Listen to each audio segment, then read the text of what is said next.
Hey everyone, it's Kathy. And Paul here with iDulting. We're here to help you navigate the crazy world of adulting. Because let's be real, it's a wild ride. We'll be dropping tips, sharing stories, And maybe even spilling some embarrassing secrets along the way. so get comfortable, grab your favorite drink, get ready to laugh, learn, and level up your adulting game. This is iDulting. Don't forget to like, follow, and or subscribe, and share this podcast. Head over to iDulting.com for more information and to submit questions for us about iDulting. And maybe even pick up some of our new merchandise. And if you know any fellow adults who need some guidance, send them our way. And feel free to share this podcast freely out there. We'd like to get our numbers up. So just want to let you guys know that we are partnering with th energy drinks. And if you are a person who drinks th or interested in drinking th, if you go to www.dubby.gg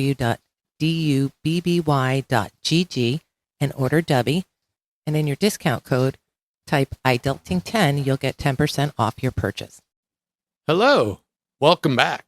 On today's episode, we're going to talk about something vitally important to development as a person and as an adult. We're going to talk about self-leadership. It's something that's a passion of mine and has been for a very long time. I developed it as early as scouting and have continued to develop it throughout my professional and personal career.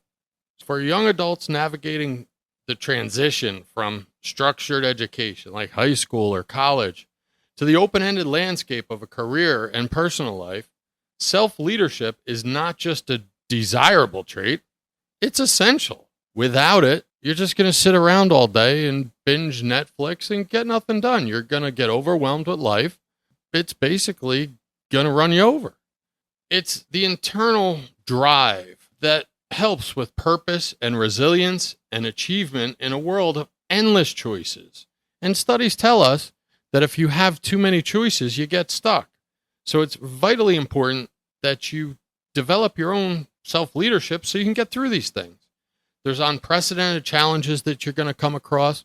And some of those challenges, other adults with more life experience may look at you and think, okay, so get over it. And I see memes all the time about tough guys that want to develop the mindset of, well, that just happened. Fuck it, I'll figure it out. That's why it's important to develop self-leadership. And to master the ability to lead oneself is a foundation upon which a successful and fulfilling adult life is built.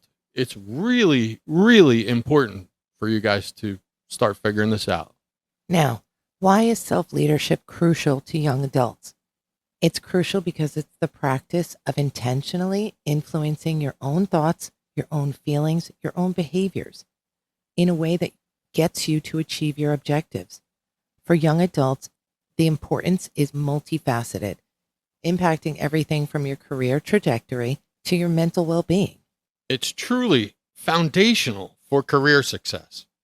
In today's dynamic job market, employers seek individuals who are proactive, adaptable, and take ownership of their roles in the organization. Self-leadership directly translates into these sought-after qualities. Young adults who can manage their time effectively, set personal performance goals, and motivate themselves to learn and grow are better positioned for promotion and greater responsibility within the workplace. They are not waiting to be told what to do. They are actively seeking opportunities to contribute, add value, and improve.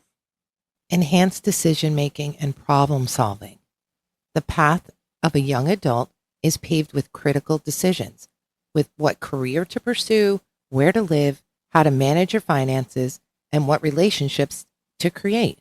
Self-leadership, rooted in self-awareness, equips individuals to make choices that align with their core values and their long-term aspirations. It fosters the ability to think critically, assess situations from multiple perspectives, and devise creative solutions to the inevitable obstacles that arise in life. It can be very important to improve mental and emotional well-being. We've all seen examples of employees and friends and family that just don't handle things well.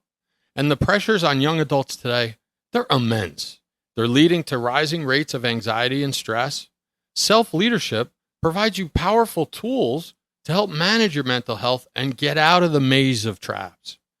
By developing skills in self-regulation, positive self-talk, young adults can better navigate setbacks, manage difficult emotions, and cultivate a resilient mindset.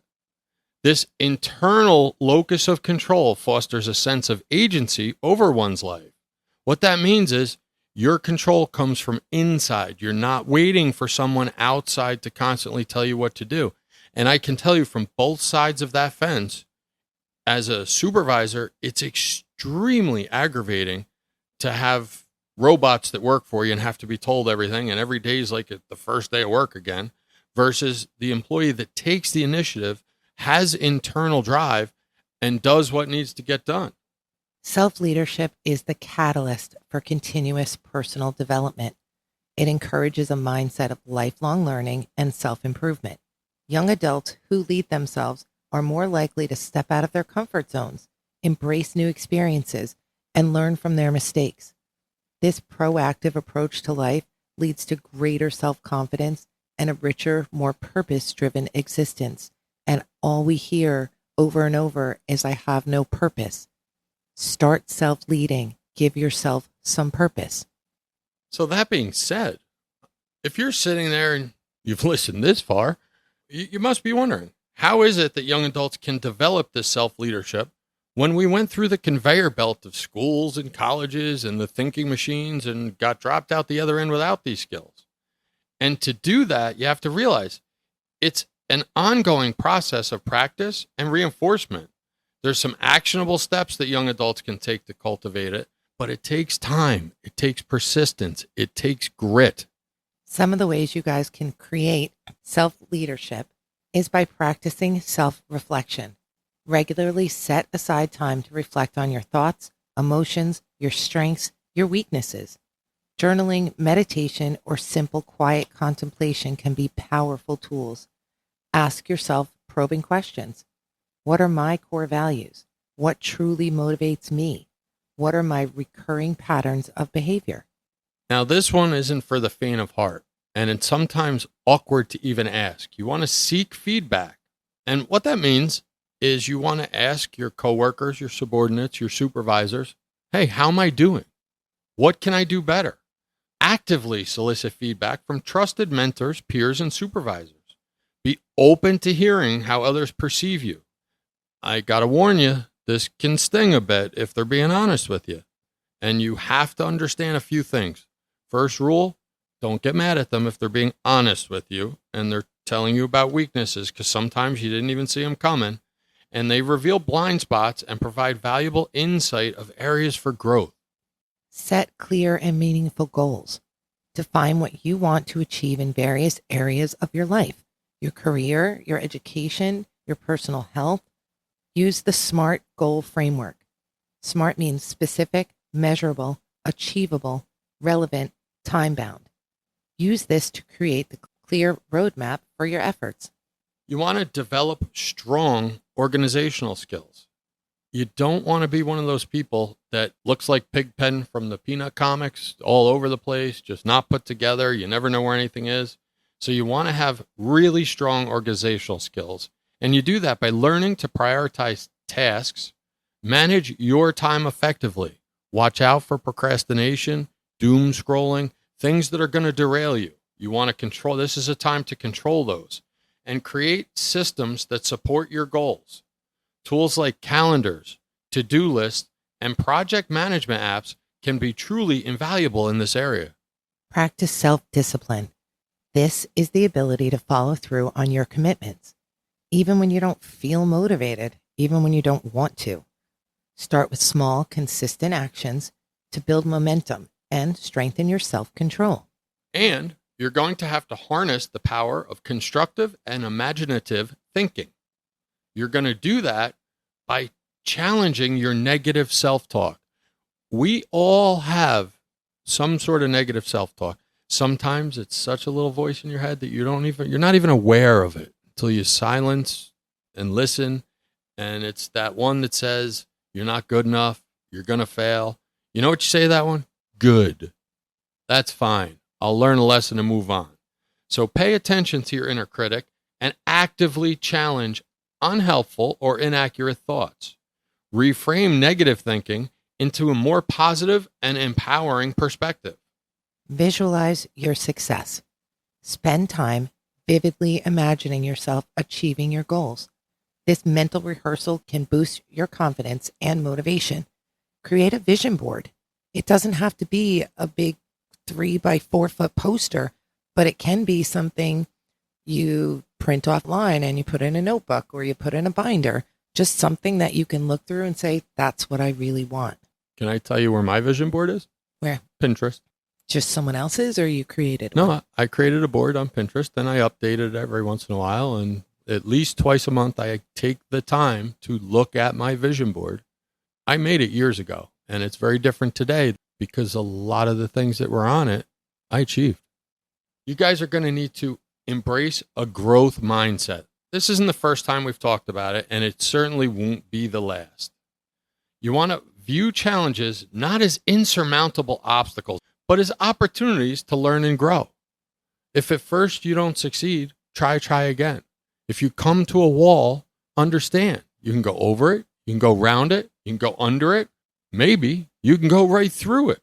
But you have to embrace a growth mindset. You need to believe in your ability to develop your talents and intelligence through dedication and hard work. Yeah, sometimes it sucks, but you got to do the hard thing and keep going. Proactively seek growth and learning. What does that mean? It means be curious. Create a genuine interest in the world around you. Read widely, ask questions, and be open to new ideas and perspectives. Step out of your comfort zone. Growth doesn't occur when you're nice and comfy, snuggled up in your comfort zone. Intentionally seek out experiences to challenge you and push you to develop new skills. This could be taking on a new project at work, joining a club, or traveling to an unfamiliar place. For some of you, this could just be talking to someone new, but you need to get out of your comfort zone because that's where the growth is. That discomfort you feel when you're out of it, that's good stuff right there. Find mentors. Identify people you admire or who have achieved what you aspire to. A good mentor can provide guidance, support, and accountability. If you want to be the next Bill Gates, research him. Look deep. Look to see what he did in his life and how he got there. Make that your mentor and start copying those things. I don't mean copy his work. I mean copy his method. And if you're short on resources or you don't know where to start, feel free to stop by iDulting.com, drop us an email, drop a comment on an episode. I'm going to be honest, we probably won't see it right away, but when we do see it, we'll get back to you. We might be able to help point you in the right direction or give you more or deeper tricks and tips on this. By actively cultivating self-leadership, young adults are going to move from being passive passengers in their own life to becoming the confident and capable drivers of their own destiny. It is the key to unlocking the full potential and building a future of purpose, resilience, and success.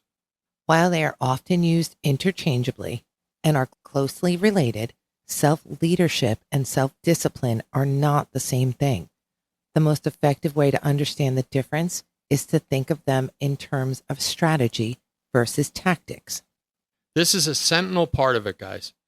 Self-leadership is a broad, overreaching strategy where you have to get to. What's next on the list? While self-discipline is a critical tactic used to execute that strategy. Both seem similar.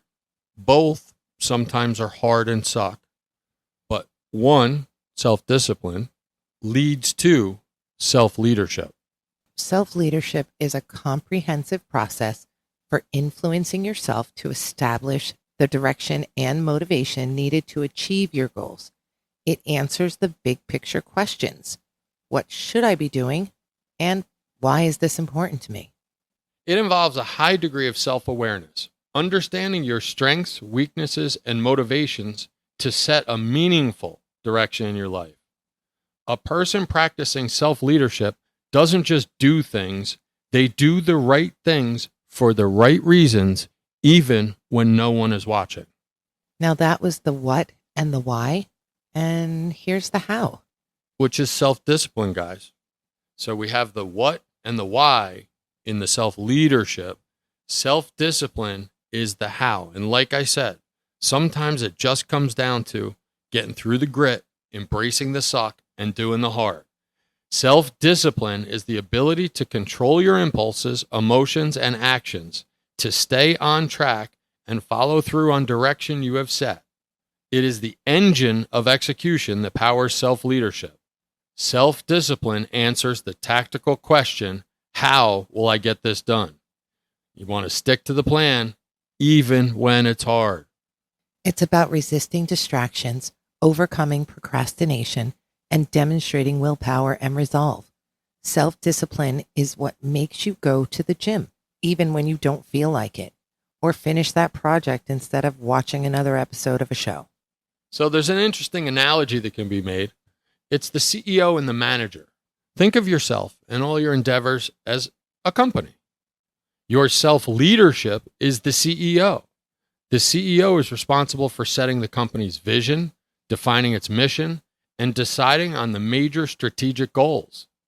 While your self-discipline is the manager. The manager takes the CEO's vision and ensures the team executes it. They make sure people show up on time, stay focused on their tasks, and meet the deadlines. A visionary CEO without effective managers will never, ever see their ideas come to life. Likewise, a highly efficient manager with no vision from the CEO will work hard, but may lead the team in the wrong direction or on pointless tasks. So thanks for listening. Just as a reminder, please feel free to comment, to email. We're not like a corporate podcast or anything like that. We're here. We do pay attention to comments. We do check for them. We'll talk to you on the next episode. Just remember, you've got this, iDults. Keep your head up, your spirits high, and keep adulting with us. Go forth and conquer the world, or at least your to-do list. And don't forget to like, follow, and or subscribe. Tell your friends, share the podcast, and head over to iDulting.com for more information and to connect with us. See you on the next episode. Be safe.